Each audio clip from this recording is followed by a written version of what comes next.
찬양합니다. 함께라서 더 행복한 교회. 할렐루야. 아멘. 내 나이 11살에 아버지가 돌아가셨다. 내 아래로는 여동생이 하나 있다. 전업주부였던 엄마는 그때부터 생계를 책임지셔야 했다. 못 먹고 못 입었던 것은 아니었지만 여롭지 않았다. 대학 졸업 후 입사 2년 만에 결혼을 하였다. 처음부터 시어머니가 좋았다. 시어머님도 처음부터 날 아주 마음에 들어 하셨다. 결혼한 지 만 1년 만에 친정엄마가 암 선고를 받으셨다. 난 엄마 건강도 걱정이었지만 수술비와 입원비 걱정부터 해야 했다. 남편에게 얘기했다. 남편은 걱정 말라고 하며 내일 돈을 융통해 볼 터이니 오늘은 푹 자라고 얘기를 했다. 다음날 친정엄마가 입원을 시키러 친정에 갔지만 엄마도 선뜻 나서지를 못하셨다. 마무리 지어야 할 일이 몇 개 있으니 4일 후에 입원하자 하셨다. 엄마가 마무리 지을 게 뭐가 있냐고 병원비 때문이지 라고 말하며 집에 돌아온 버스 안에서 하염없이 눈물이 났다. 그때 시어머님께로부터 전화가 왔다. 지은아, 너 울어? 울지 말고 내일 나에게 3시간만 시간 좀 내다오. 다음날 시어머님과의 약속 장소에 나갔다. 시어머님이 무작정 한의원으로 날 데려가셨다. 미리 전화 예약하셨는지 원장님께서 말씀하신다. 원장님은 간병을 하셔야 한다고요 하면서 매거지 뽑으시고 몸에 좋은 한약을 한 채 지어주셨다. 그리고 시어머니는 나를 또 백화점으로 데리고 갔다. 솔직히 속으로 좀 답답했다. 어머니께 죄송한 마음이었던 것 같다. 트레이닝복과 간편복 4벌을 사주셨다. 선식도 사주셨다.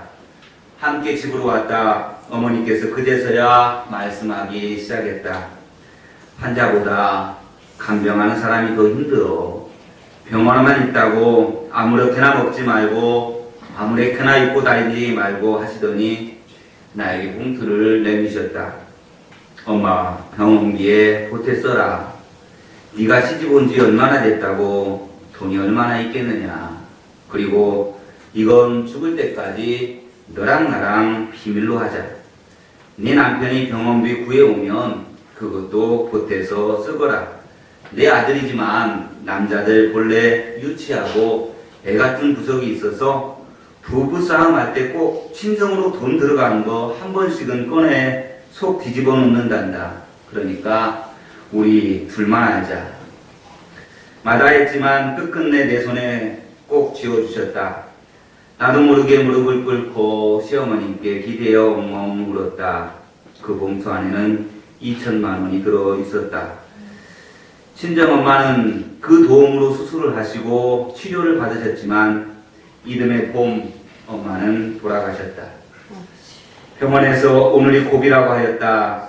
눈물이 하염없이 쏟아졌다. 남편에게 전화했고 갑자기 시어머님 생각이 났다. 나도 모르게 울면서 어머니께 전화를 드렸다. 시어머님은 늦은 시간임에도 불구하고 남편보다 더 빨리 병원에 도착하셨다. 엄마는 인식이 없으셨다. 엄마 귀에 대고 말씀을 드렸다. 엄마, 우리 어머니 오셨어요. 엄마, 작년에 엄마 수술비 어머님이 해주셨어요.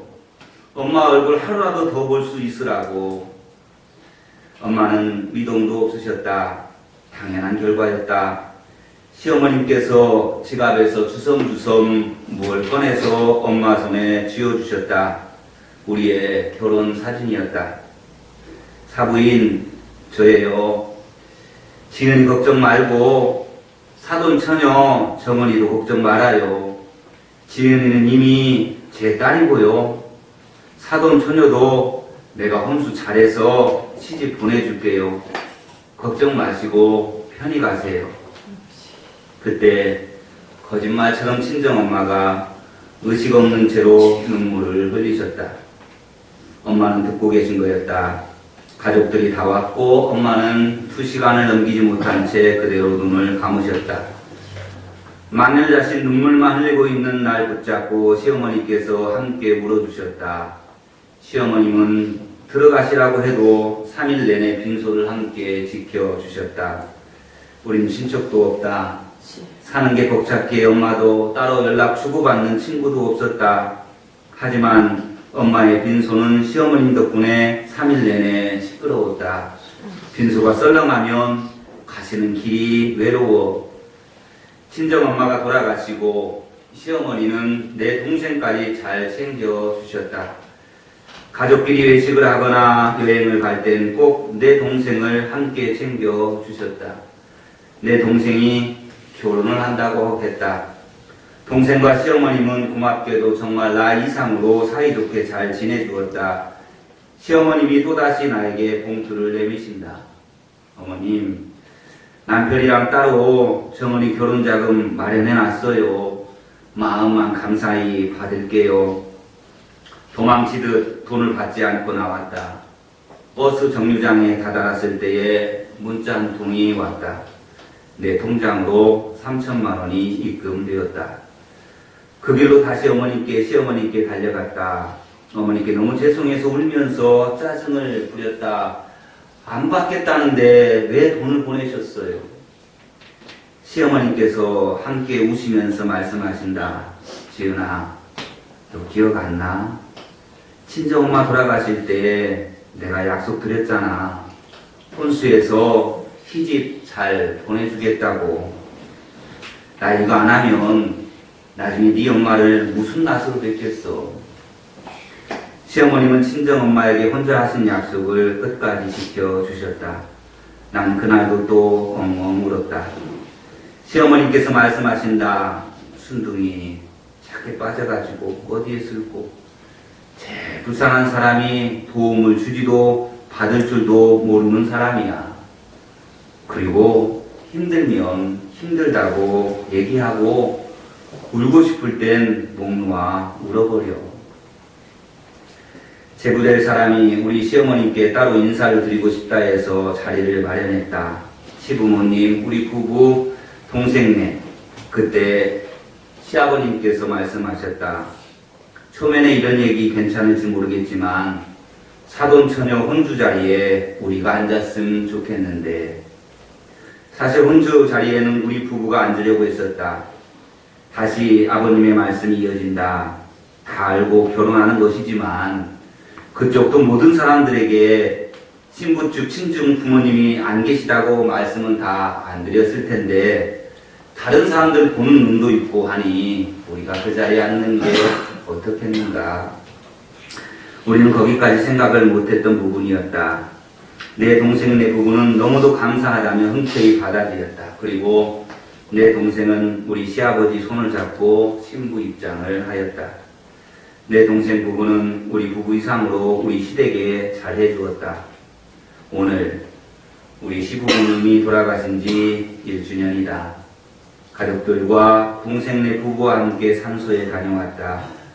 오는 길에 동생도 나도 많이 울었다. 오늘 10년 전 어머니와 했던 비밀 약속을 남편에게 털어놓았다. 그때 병원비 어머니께서 해주셨다고. 남편과 난 부둥켜 안고 시어머님 그리움에 엉엉 울어버렸다. 난 지금 아들이 둘이다. 난 지금도 내 생활비를 쪼개서 따로 적금을 들고 있다. 내 시어머님께서 나에게 해주셨던 것처럼 나도 나중에 내 며느리들에게 돌려주고 싶다. 내 휴대폰 단축번호 1번은 아직도 우리 시어머님이시다. 항상 나에게 한없는 사랑 베풀어 주신 우리 어머님, 아버님이다. 오늘은 한번 당신의 이름을 목 놓아 불러보고 싶다. 사랑합니다, 어머님. 고맙습니다, 아버님.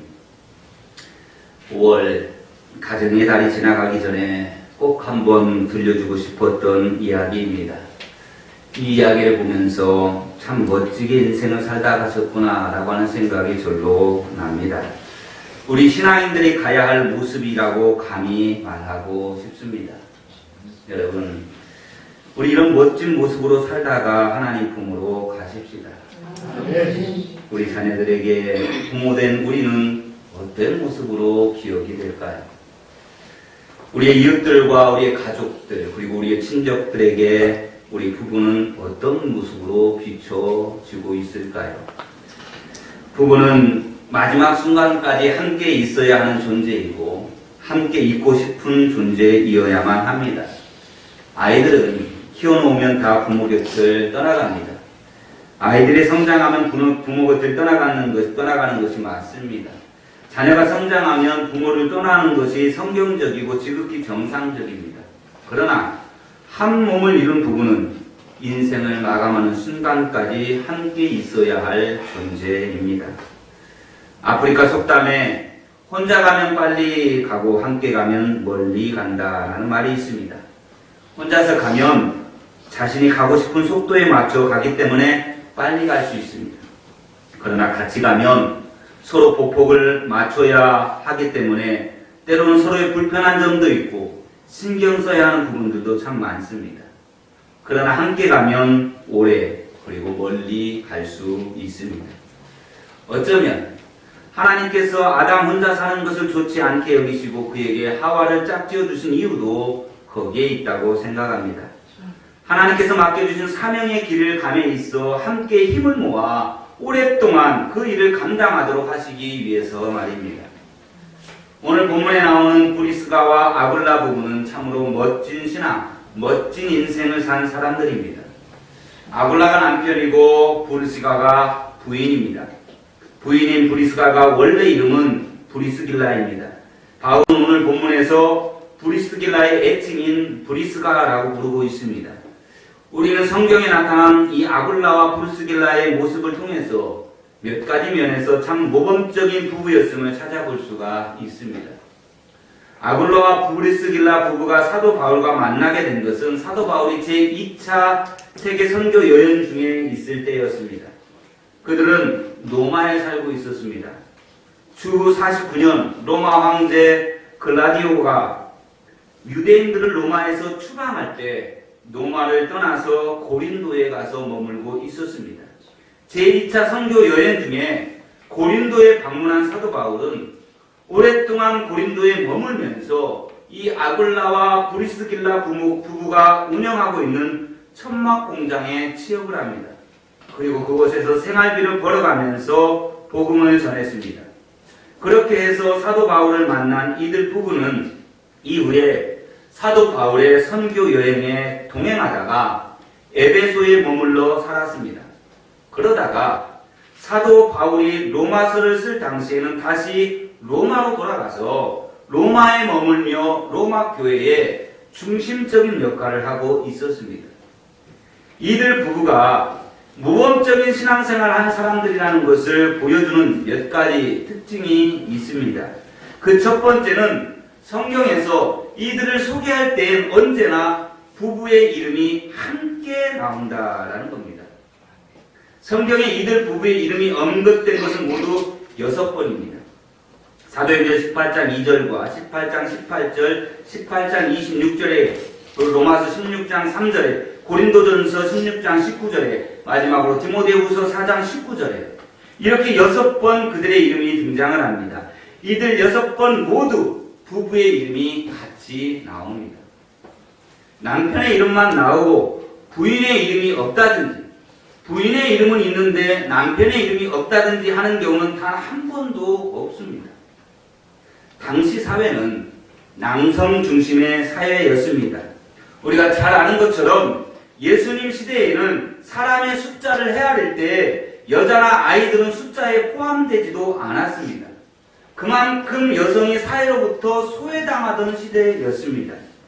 그런데 성경에서는 그들 부부가 언급될 때는 언제나 이름이 같이 기록되어 있습니다. 그 사실에서 우리는 아주 중요한 것을 발견할 수 있습니다. 그것은 부부는 언제나 함께하는 존재여야 한다라는 것입니다.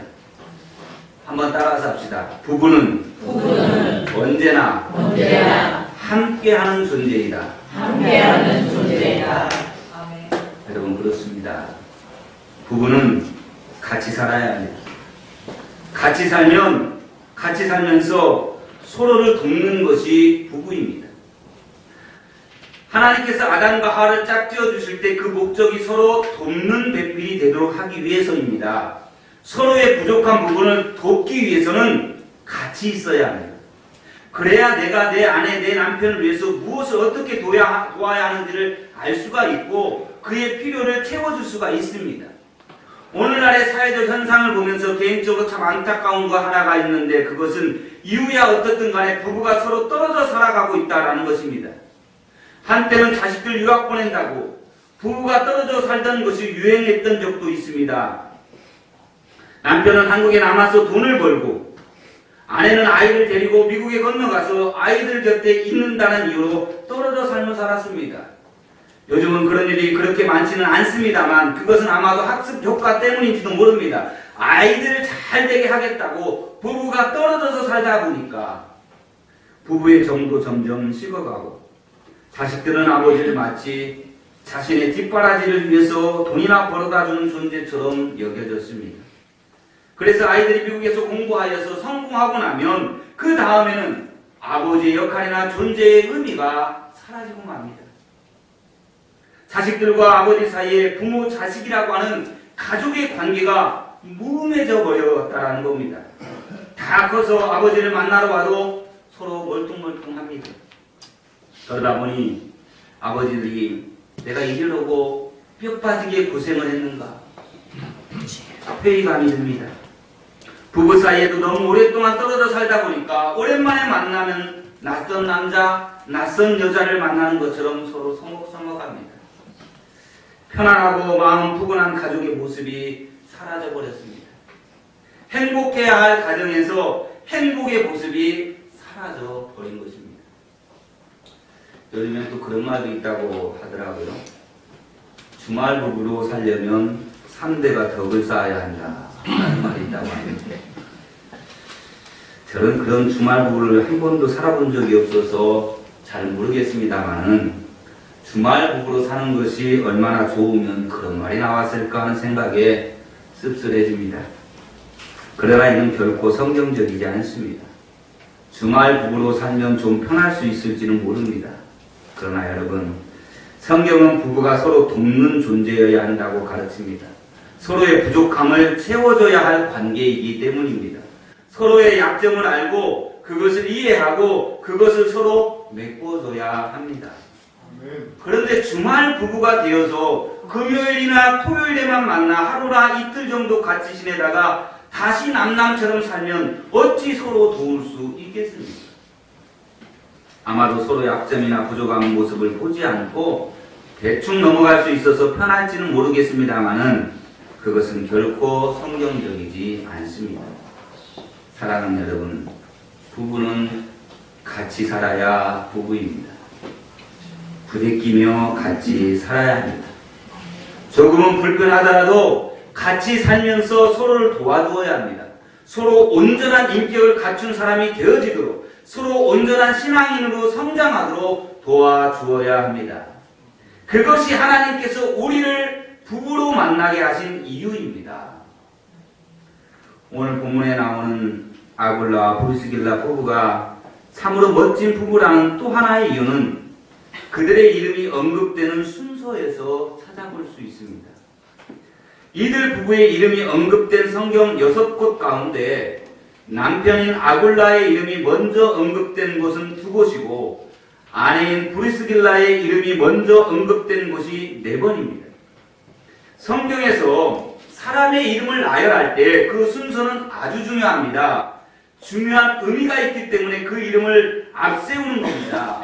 그렇다면 앞서 말씀드린 것처럼 남성 중심의 사회인 2000년 전의 시대적 상황에서 왜 부인인 브리스길라의 이름이 먼저 언급된 것이 남편의 이름이 먼저 언급된 것보다 더 많겠습니까?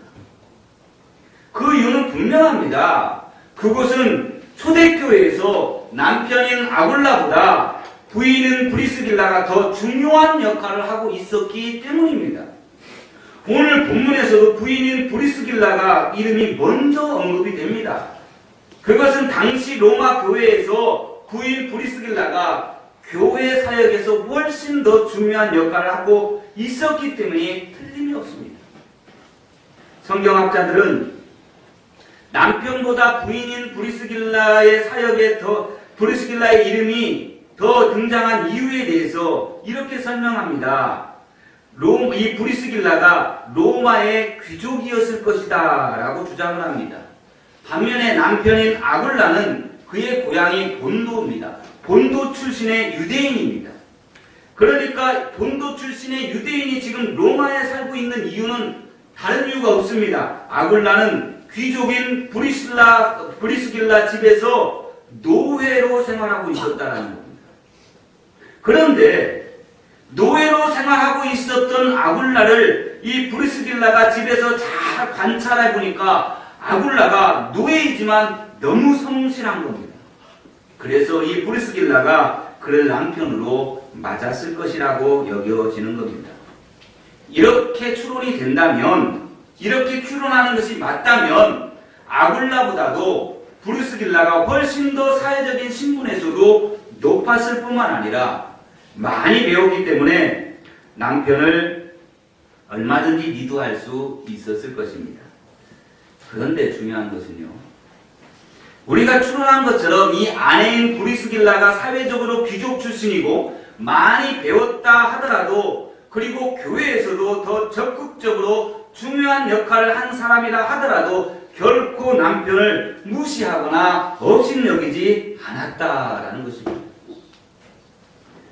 사랑하는 여러분, 남자는 자존심을 먹고 살고 여자는 사랑을 먹고 산다라는 말이 있습니다. 남자는 자존심을 목숨만큼 중요하게 생각하는 경향이 있습니다.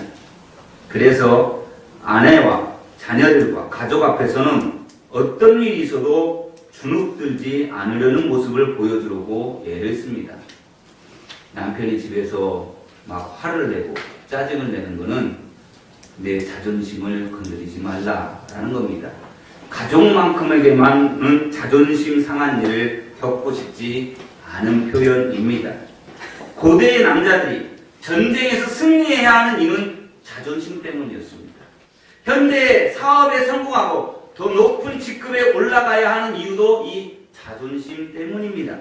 심지어 헬스장에 가서 열심히 운동을 해서 근육을 키우는 이유도 자존심 때문입니다. 남자는 이 자존심이 꺾이거나 무시당하면 모든 것을 잃었다라고 생각을 합니다. 그러기에 아내들은 어떤 경우에도 남자들의 자존심을 건드리면 안 됩니다. 남자들의 자존심을 건드리면 남자는 모든 것을 잃었다고 생각하고 어떤 짓을 할지 알 수가 없습니다.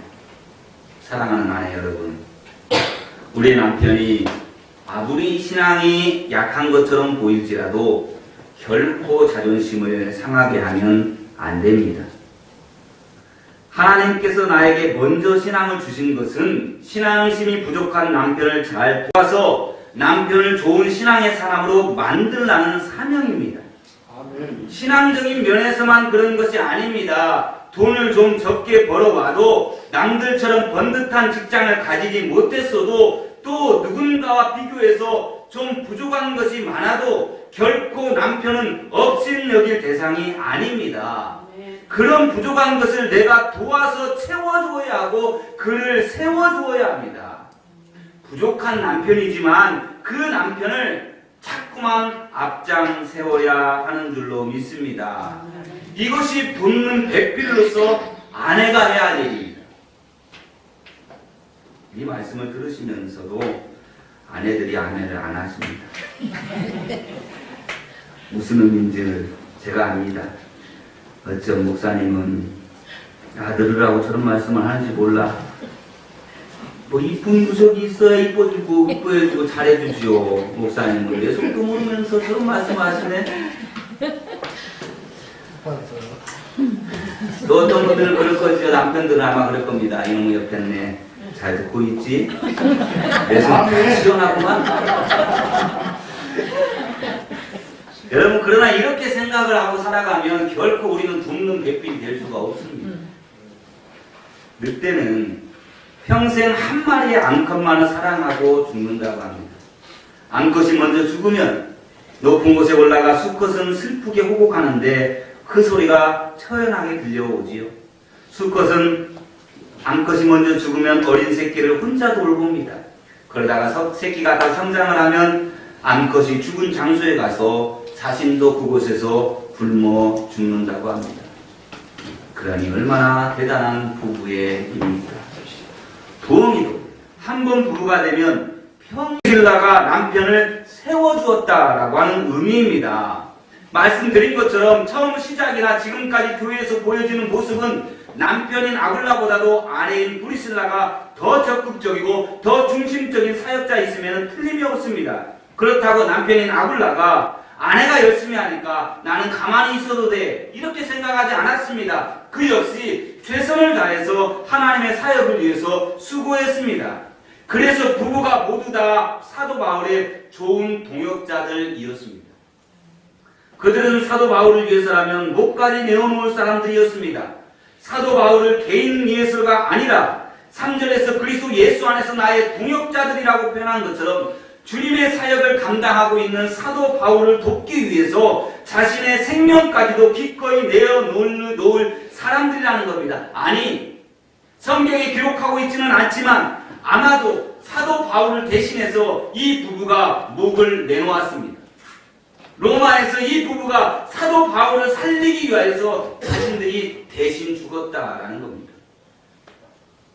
주님을 위해서라면 자신의 생명까지도 내어놓을 수 있는 사람들이 바로 아글라와 브리스길라였다라는 것입니다. 주님의 사역을 하다가 생명의 위험을 느끼는 순간이 온다 하더라도 결코 뒤로 물러서지 않는 사람들이 바로 아글라와 브리스길라 부부였습니다. 그리고 이어서 이방인의 모든 교회도 그들에게 감사한다고 말합니다. 이 말은 교회를 위하여서 그들이 목을 내놨다라는 겁니다. 교회를 지키기 위하여서 당신들의 목숨을 내놓았다라는 겁니다. 그래서 교회가 그들에게 감사하고 있다라는 말씀입니다. 그들 부부는 사도 바울만 두 분 도웠던 것이 아니라 여러 교회를 돕는 사람들이었습니다. 뿐만 아니라 그들은 자기들의 집을 교회의 집회 장소로 내놓았습니다. 이것 또한 결코 쉬운 일이 아닙니다. 두 가지 이유 때문입니다. 첫 번째는 자기 집을 집회 장소로 이용하도록 개방한다는 것은 여간 귀찮은 일이 아닙니다. 주일에 한 번 예배드리는 것으로 끝나지 않습니다. 수시로 모여서 기도하고 교제하는 장소가 예배 초소입니다. 모일 때에는 장소만 개방하는 것이 아닙니다. 손님 맞을 준비도 해야 하고 성도의 교제를 나눌 때 먹을 것도 준비해야 합니다. 초대교회 때는 예배를 드릴 때마다 성찬식을 했습니다. 그렇다면 성찬식 준비도 해야만 했습니다. 여간 힘든 일이 아닙니다. 그런데도 아글라와 브리스길라 부부는 기꺼이 집을 개방하고 그 모든 힘들고 귀찮은 일들을 도맡아 했습니다. 자기 집을 예배 장소로 개방하는 것이 결코 쉽지 않은 또 하나의 이유는 로마의 박해 때문입니다. 우리가 잘 아는 것처럼 또 하나의 그 이유, 네로 황제 당시 박해로부터 시작해서 조직적으로 예수를 믿는 사람들을 박해하기 시작합니다. 그런 상황 속에서 자기 집을 예배 장소로 개방했다는 것은 아주 위험한 일입니다.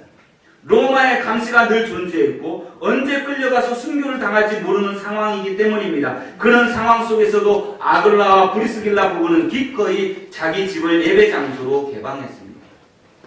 주님을 위해서 헌신된 마음, 주님의 동역자가 아니었다면 불가능한 일입니다. 사랑하는 여러분, 아글라와 브리스길라 부부가 처음부터 그렇게 열심히 한 것은 분명 아니었을 것입니다.